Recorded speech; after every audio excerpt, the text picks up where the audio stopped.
I knew something was wrong the moment the coordinator wouldn't meet my eyes. Her clipboard trembled. Her voice didn't. Sorry, you're just a vende. Just a vende. Se wets hit like a slept. Clean, practiced, intentional. I stood there, dressed, wrapped in tissue paper under my arm, fingertips numb. And yet he didn't speak. Not immediately. Silence is as sharp as scalpel. I asked for my mother. She came around the corner with the same cold deficiency she'd used my entire childhood, as if emotions were clutter she'd have used to store. Did you really think you were a guest? She said. He smiled, a small, precise one. Thanks for clarifying.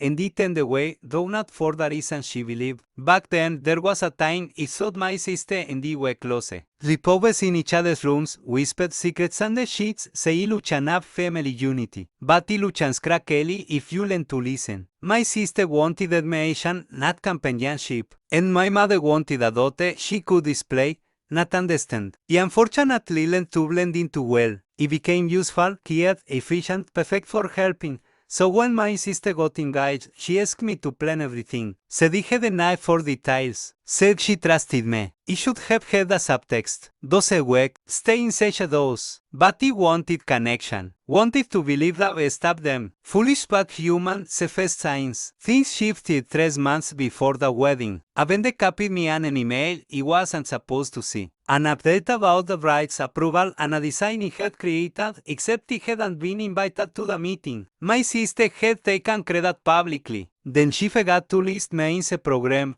Never added me to ser hijas al dine headcount. Stop sharing wedding updates altogether. Small things, dismissible things, things you'd overlook if you didn't know the pattern. But he knew the pattern. They were preparing to erase me, so he stayed quiet. He didn't confront her, didn't confront them. Emotion is what they expected. Power is what they feared. Instead, he started paying attention to the vendors he hired, to the payments he made from my account because my sister had cash flow issues, to the contracts and my contracts, every one of which listed me as the financial guarantor. The point of contact, say insured party. My sister thought she could cut me out of the wedding. She didn't realize she had built her perfect day entirely on top of me, se formed easily. All I needed was confirmation. And today, when the staff barred me at the entrance, I received it. You're just a vende.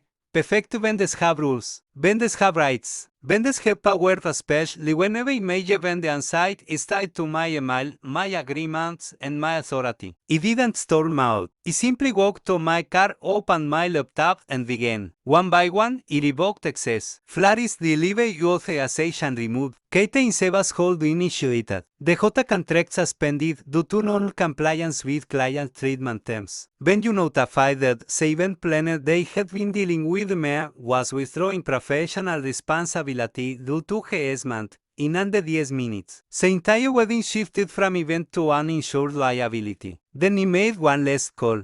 The coordinator and said frantic. I think there's been some misunderstanding. Your mother said I'm no longer involved in this event. He said kindly. And neither any of my contracted vendors. He had a distant sound of chaos behind her raised voices. My sister's shriek, high, brittle, confused. My mother barking orders that fell apart before they left her mouth. The house of cards collapsed exactly as designed the confrontation. My sister finally found me outside. Mesquera strict, veil lopsided. What did you do? She gasped. The wedding is falling apart.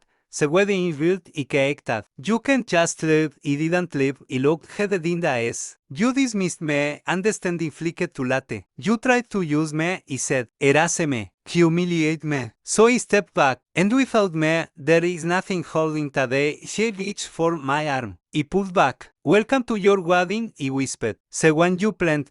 Resolution, he drove away before a ceremony's official start time. By then, he knew what was happening. Vendors packing up, guests confused, photographer walking off, venue shutting down excess due to breach contracts. Sometimes revenge isn't loud. Sometimes it's not even intentional. Sometimes it's simply removing yourself from people who only love what you could provide and watching everything they will collapse without you. It didn't ruin her wedding. They ruined it the moment the others decided it didn't deserve us at all. It did was step aside and let gravity do the rest.